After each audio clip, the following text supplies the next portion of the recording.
Quoi? Tu peux te pousser? Mon amour. Allez, pour ça, je vais filmer.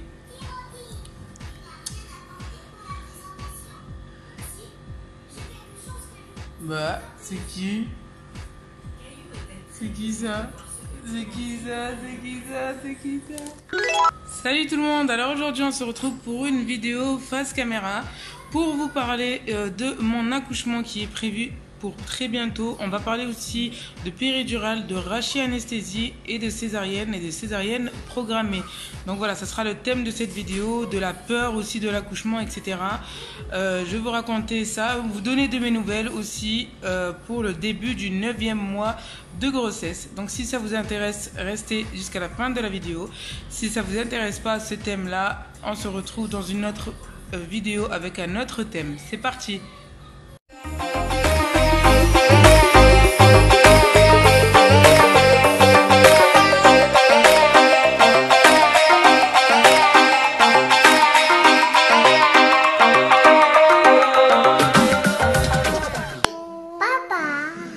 Donc comme je vous l'ai dit, aujourd'hui il me reste 2 jours pour commencer mon premier jour de mois, du 9e mois de grossesse. Dans 2 jours, je serai au premier jour du 9e mois de grossesse. Et donc j'ai toujours pas la date de ma césarienne programmée. Je sais qu'elle est entre le 15 et le 20 août. Ils m'ont dit entre le 15 et le 20 août, mais ils m'ont pas dit de date exacte, sachant qu'il y a 2 jours j'ai eu des fortes contractions, mais vraiment des fortes contractions, et je savais pas du tout si j'allais à l'hôpital ou ce que je faisais en fait. Je savais pas du tout parce que j'avais pas vraiment on m'a pas appelé en fait. On m'a dit qu'on allait m'appeler pour me dire la date exacte, etc. Quand est-ce que venir, etc. Et ils m'ont rien dit. Donc j'ai attendu, j'avais des contractions de 6h à 2h du matin. De 6h de l'après-midi jusqu'à 2h du matin. Et après ça s'est arrêté. Donc je me suis dit, bah, c'est pas la peine d'y aller. Et surtout que l'hôpital est à 1 heure de chez moi. Donc en fait, il y a un hôpital qui est à 5 minutes de chez moi, même pas. Mais j'y vais pas, je vais pas accoucher dans cet hôpital-là parce que mon précédent accouchement, donc de bébé 2, c'est très mal passé. J'ai déjà fait une vidéo pour vous raconter mon accouchement, comment il s'est passé parce que le bébé a été prématuré et après ils m'ont fait une erreur médicale. J'ai eu vraiment des complications et en fait je suis partie de base pour une visite. Je vous raconte rapidement parce qu'il y aura tout dans la vidéo. Pour une visite gynéco et elle m'a dit que j'avais des fortes tensions, donc 18 de tension. Elle m'a dit d'aller à l'hôpital. De l'hôpital ils m'ont fait garder 4 jours. Au bout de 4 jours ils m'ont fait césarienne en urgence. De césarienne en urgence mon bébé est parti directement à néonat parce que c'était à 6 mois et 4 jours exactement. Et de la néonat, je suis restée 2 semaines avec mon bébé. Et après, je suis rentrée à la maison un jour pour revenir. Je suis rentrée le soir pour revenir le lendemain matin, le matin même, quoi, pour rester à côté de mon fils. Parce que j'étais la seule mère d'ailleurs à rester en néonat à côté de mon bébé, alors que les autres partaient parce qu'ils étaient en surveillance avec des ordinateurs et compagnie. Mais moi, j'avais peur et j'avais pas confiance et j'avais raison. Justement parce qu'après j'avais raison de pas avoir parce que mon fils après a eu des complications, etc. Et apparemment c'était une erreur humaine. Et ensuite moi quand je suis rentrée, bah, j'ai eu une infection, des abcès, etc. l'utérus et compagnie, j'ai des crampes, bref c'est tout raconté dans la vidéo. On avait appelé SAMU parce que j'étais vraiment mal, je tremblais, je vomitais, etc., mais tout d'un coup j'allais très bien là, 2 minutes après voilà. Et donc j'étais en même pas 5 minutes, je me suis retrouvée devant le bloc opératoire. On a failli m'enlever mon utérus et heureusement que je l'ai gardé. Voilà, bref, après on m'a réopéré, on a voulu vraiment tout m'ouvrir. Bref, là je suis en train de tout dire presque, mais bon. Et donc cet hôpital, voilà, déjà qu'elle a fait cette erreur. Ensuite, elle m'a donné après l'opération, vu qu'on m'a pas enlevé l'utérus, un antibiotique qui n'était pas le bon et que c'est l'autre hôpital où j'ai été transférée, donc celui-là où je vais accoucher, qui a su que c'était pas le bon antibiotique qu'ils m'ont donné. Donc ça m'a rendue blanche, gonflée, cadavre quoi. Donc bref, cet hôpital-là, je veux plus y aller. Il y a trop de stagiaires en plus. Et à chaque fois, on pète les veines à chaque prise de sang, c'est bon quoi. Donc voilà, donc je me suis dit, voilà, je suis restée 2 mois en réanimation juste après. Laisse tomber quoi. Bref, j'ai tout vu quoi. J'ai tout vu. Bref, donc je me suis dit, cette fois-ci, moi j'ai beaucoup souffert des péridurales au premier bébé.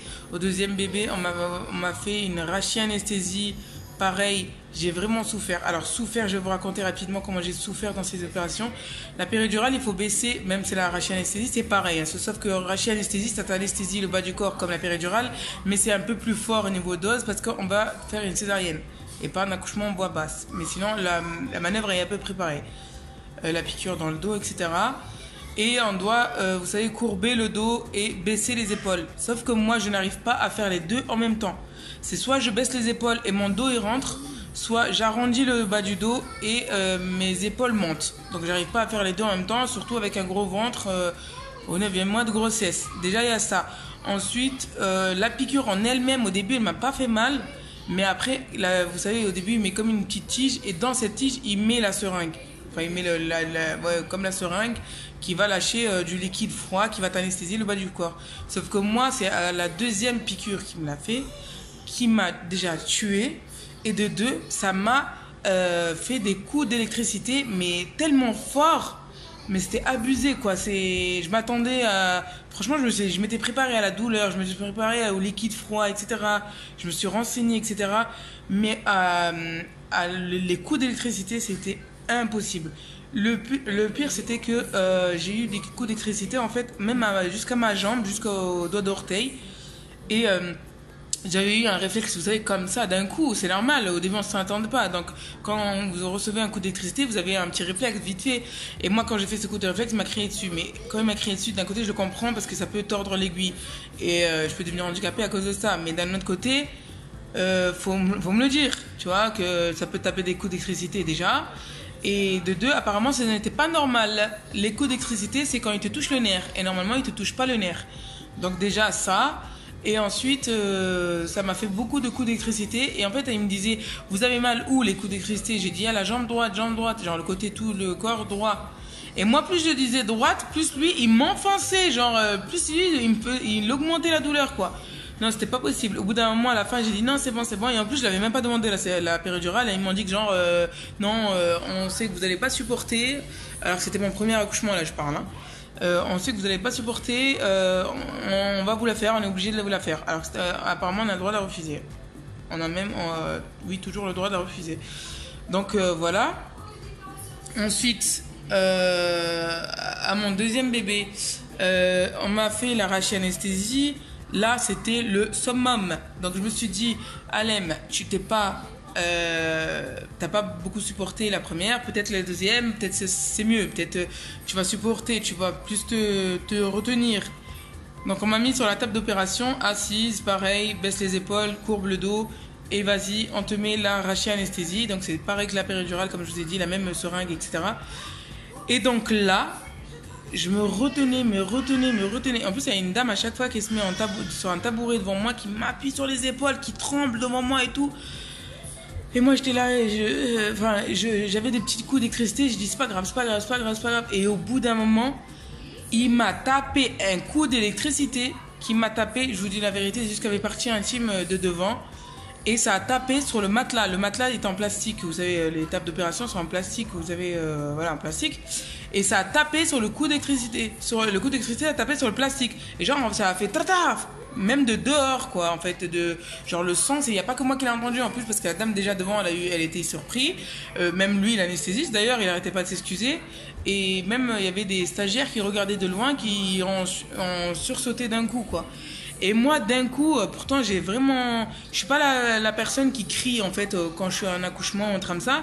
D'ailleurs, à chaque fois, on me dit, vous avez de fortes contractions, vous êtes silencieuse. Et en fait, moi, genre, ils attendaient que je crie. Sauf que moi, j'ai honte déjà de crier. Mais c'est vrai qu'à ces moments-là, on peut ne pas avoir honte. Et la honte doit partir parce que il faut préférer crier, ne pas avoir mal que le contraire. Sauf que moi, je suis quelqu'un de plus discrète. Et en fait, ce que je fais pour retenir ma douleur, c'est... arrêter de respirer. En fait, à chaque contraction, j'arrête de respirer, j'appuie sur l'endroit où ça me fait mal et ça passe, quoi. Après, chacun comment il fait pour sa douleur.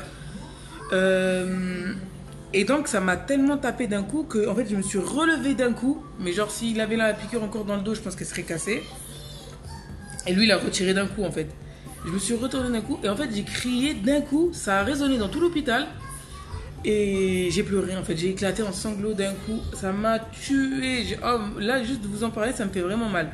Ça m'a tué ce jour-là, mais vraiment, c'est la pire douleur. Vous savez, dans tous mes accouchements, j'ai eu, comme je vous ai dit, j'ai fait 2 mois de réanimation, etc., etc. Le pire truc qui me reste en tête et qui me reste douloureux jusqu'à aujourd'hui, c'est ce putain de rachis anesthésie, c'est ce truc-là. Donc c'est pour ça que à mon 3e enfant que je vais avoir là dans quelques jours, j'ai refusé, j'ai parlé avec l'anesthésiste, j'ai parlé avec le gynéco, j'ai parlé avec tout le monde. Je leur ai dit, s'il vous plaît, anesthésiez-moi généralement. Ah oui, je vous ai pas dit, à mon premier enfant, donc je vous ai dit, ils m'ont fait la péridurale, j'étais ouverte jusqu'à 8 cm. Elle ne voulait pas aller plus loin, donc s'ouvrir plus. Et le cœur du bébé ralentissait. Ils m'ont fait une césarienne. Et à la fin de la césarienne, quand j'ai fait la césarienne, en fait, il m'essuyait, il me préparait et je lui disais que je sentais. Il m'a dit que j'allais sentir, mais sans douleur. Sauf que moi, quand je sens comme ça, la douleur, je me la fais moi-même. Je peux pas. Il m'a dit que j'allais sentir sa main rentrer dans moi, mon ventre s'ouvrir, mais sans douleur. Mais je ne peux pas, parce que moi, la douleur, je me la fais moi-même comme ça. Je peux pas. Donc, je lui disais, je ne supporte pas. S'il vous plaît, anesthésiez-moi, s'il vous plaît, et tout. Il voulait pas au début. Et après, j'ai soulevé ma jambe. Donc, je me suis dit, si le bas du corps est endormi, normalement, je peux pas le bouger. Ben là, j'ai soulevé ma jambe. Elle était un peu lourde, mais j'arrivais à la soulever. Donc, quand j'ai soulevé ma jambe, il m'a dit, non, vous restez tranquille. Et là, j'ai dit, endormez-moi, s'il vous plaît, je ne supporte pas. Et là, avant de m'ouvrir, il a dit, bon, endormez là. Et là, je me suis retrouvée endormie. Donc déjà, j'ai fait une anesthésie générale. Mon bébé n'a pas été anesthésié au premier enfant. Deuxième enfant, après la rachis anesthésie qui n'a pas marché, ils m'ont endormi avec mon dos en pont. Mon dos, il était bloqué en pont. Ils m'ont fait une césarienne avec le dos vraiment courbé comme ça. J'étais sur la table, je ne pouvais pas mettre mon dos à plat. Ils m'ont anesthésié complètement. Mon bébé n'a pas été anesthésié et pourtant, comme je vous ai dit, c'était un bébé de 6 mois et 4 jours. Là, quand j'ai demandé la césarienne d'anesthésie avec une anesthésie générale, ils m'ont dit qu'il y avait un risque que le bébé peut sortir anesthésié et donc inconscient. Et donc, on peut le réanimer quelque temps. Pas très grave, mais voilà. On peut éviter ça si vous faites la rachis anesthésie.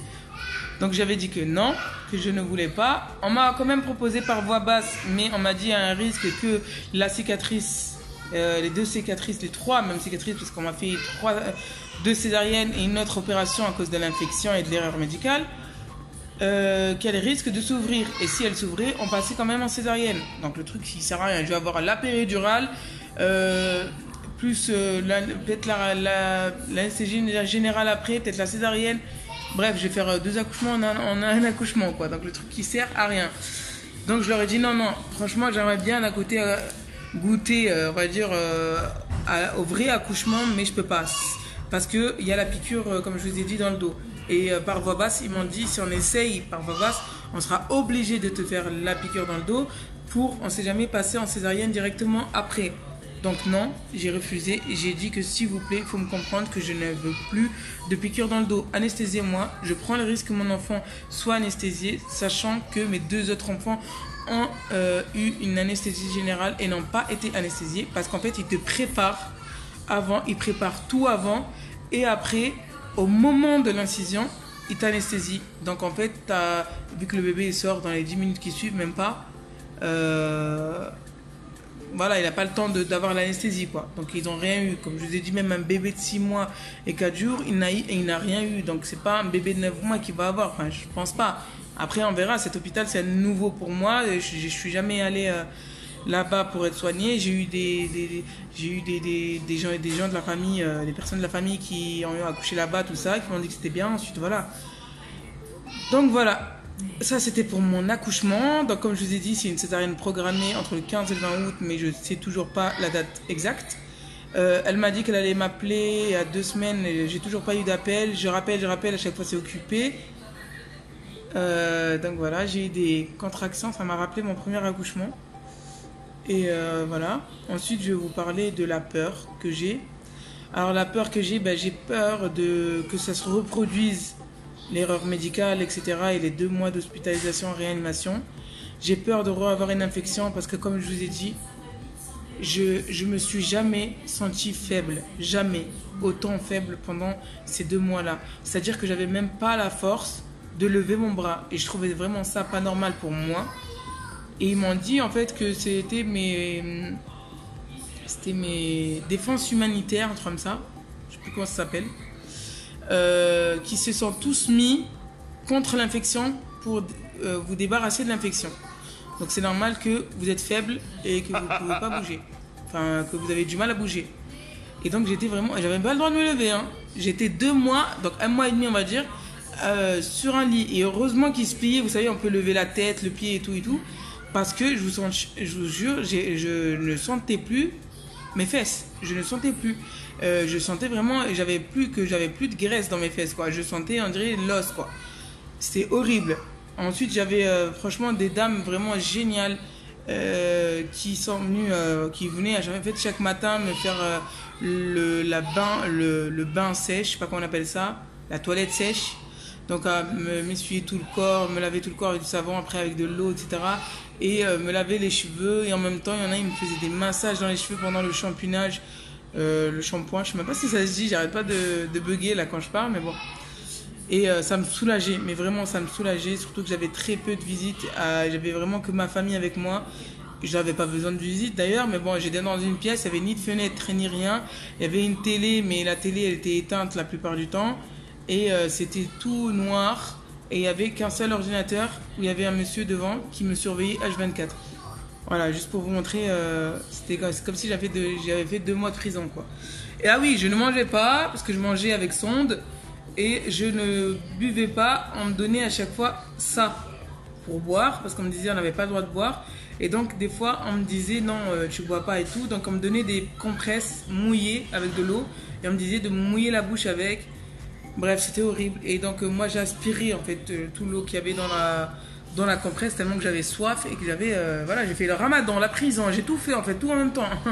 Avec mon fils que je voyais vraiment que par caméra quelquefois. Et voilà, c'était le pire truc que j'ai vécu en fait, c'était le pire truc. Et c'est ça que j'ai peur en fait aujourd'hui, surtout que, voilà, j'aime pas trop le dire, mais je voulais pas vraiment du 3e enfant maintenant, il est venu comme ça. Donc les mecs vont me dire, ah, t'as qu'à te protéger. Je l'étais, donc voilà. Après c'est le destin, moi je crois au destin, c'est le destin, s'il est venu c'est que Dieu a voulu qu'il vienne à ce moment-là. 6 mois après mon accouchement donc de bébé 2, j'avais fait une sleeve pour perdre du poids, pour éviter tous ces risques, et j'ai perdu 45 kilos. J'en ai repris 2 ou 3 je crois pendant la grossesse.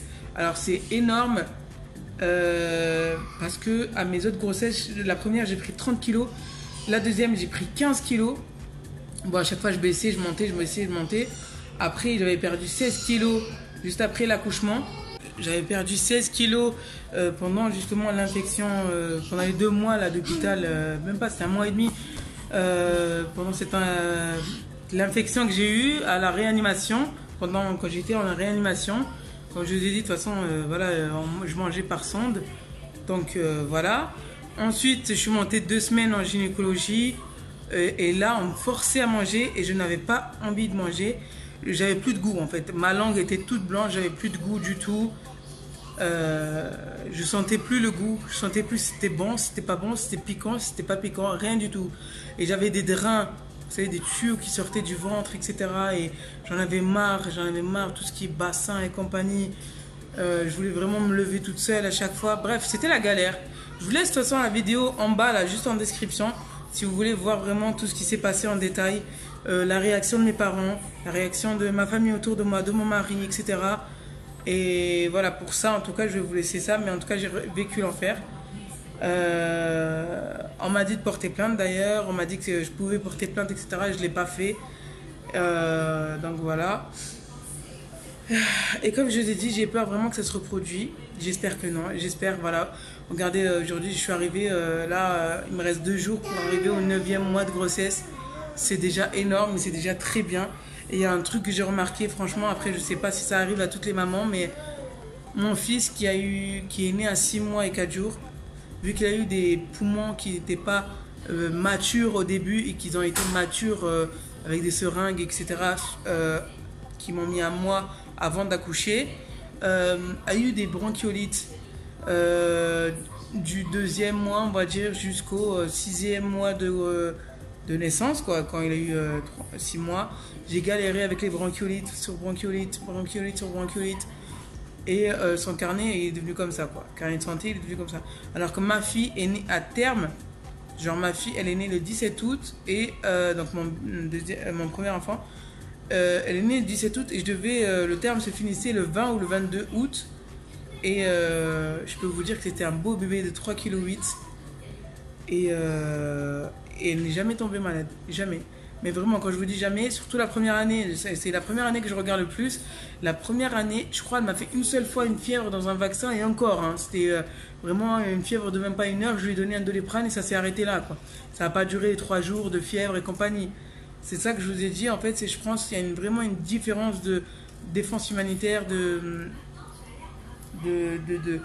défense. En fait, le corps a plus de défense. Voilà. Après, on dit que aussi le colostrum. Vous savez, le lait, on va dire lait jaune qui sort du sein au début, on dit qu'il y a beaucoup de défense dedans qui vont aider votre enfant à ne pas tomber malade ou à avoir des défenses quand on tombe malade. Et ben moi, mes enfants, je leur ai donné à chaque fois ça pendant un mois et demi. Mon fils, je lui ai tiré le lait. Je crois que c'était pendant 3 semaines. Je vais pas mentir parce qu'après je suis partie en réanimation comme je vous ai dit, 2 semaines, 3 semaines. Je lui donnais avec des tire-laits parce qu'il était nourri donc, par le nez au début. Et donc voilà, j'ai essayé quelques fois mais bon, j'avais pas le droit. Ensuite, ma fille c'était moi-même directement au sein. Après, voilà, au bout de un mois et demi, j'ai arrêté parce que j'avais des crevasses, etc. J'arrivais pas, en fait, je savais qu'il y avait je savais qu'il y avait... je sais pas comment vous dire. Je savais qu'il y avait une période, quand on allait, au début, qu'on a des seins comme si c'était des obus, des crevasses, les veines qui sortent. Les crevasses, c'est pas obligé, ça dépend des mamans, mais bon, moi je les ai eues. Qu'il y a eu cette période là en fait qu'on en a marre et après en fait ça passe, les seins dégonflent, reprennent la forme normale et le bébé continue à allaiter et moi j'arrivais pas à dépasser ça et pourtant je le voulais. C'est pour ça que cette fois-ci je vais encore réessayer d'allaiter. J'ai acheté aussi un tire-lait qu'on m'a déjà donné à l'hôpital, enfin prêté à l'hôpital pour mon premier enfant. Là j'en ai acheté un moi-même avec 2 tétrelles et automatique bien sûr parce que manuel je ne vous conseille pas du tout à faire comme ça chaque fois, vous n'allez pas durer longtemps quoi. Donc voilà, là je vous ai parlé de l'accouchement, de tout ce qui est peur, etc. Et voilà, en tout cas je vous ai donné de mes nouvelles, je vous ai donné de mes nouvelles aussi. J'ai dit à mon mari de me filmer pendant toute la période de mon accouchement, sachant que je ne sais pas si ce sera le dernier enfant ou pas, vu qu'ils m'ont dit déjà de stopper là, parce que ça faisait 3 césariennes. Et donc voilà, mon rêve c'était d'avoir 4 enfants, mais je ne sais pas si je vais y arriver ou pas. On verra ça dans 5 années, 5 ans, 6 ans, 7 ans, voire plus. Laisser déjà mon utérus se reposer, bien cicatriser, et ensuite on verra la suite. On verra la suite plus tard. En tout cas, j'y repense pas pour le moment, avec tout ce que j'ai vécu, etc. Pour les contraceptions, je vous dirai ça dans une autre vidéo. Je vais faire aussi un vlog donc de le jour où je vais accoucher, de la césarienne, après la césarienne, etc. La césarienne, vous verrez peut-être juste mon mari devant la salle et qui va filmer les premiers cris, etc. En fait, il va tout me filmer et je vais prendre des extraits que je vais vous montrer à vous et des extraits qui resteront personnels et intimes pour nous. Pour notre enfant, donc voilà. Pour ne rien rater, vous pouvez vous abonner. En tout cas, merci beaucoup aux nouveaux abonnés. Il y aura un concours pour faire gagner soit sur le thème maman bébé, soit sur le thème maquillage ou sur un autre thème. Il y aura des articles à gagner à 1000 abonnés, donc on y arrive presque. Il me reste je crois 40 abonnés pour y arriver. Ensuite, vous pouvez m'ajouter sur Instagram et sur Snap si vous voyez, pour voir ma routine de tous les jours. Voilà, c'est ici. Et merci en tout cas, franchement, merci à toutes les personnes qui vont mettre un petit pouce bleu. Ça ne vous coûte rien, c'est gratuit. Et moi, ça m'encourage à continuer et ça montre que vous êtes intéressés. Voilà, merci, je vous dis à une prochaine vidéo.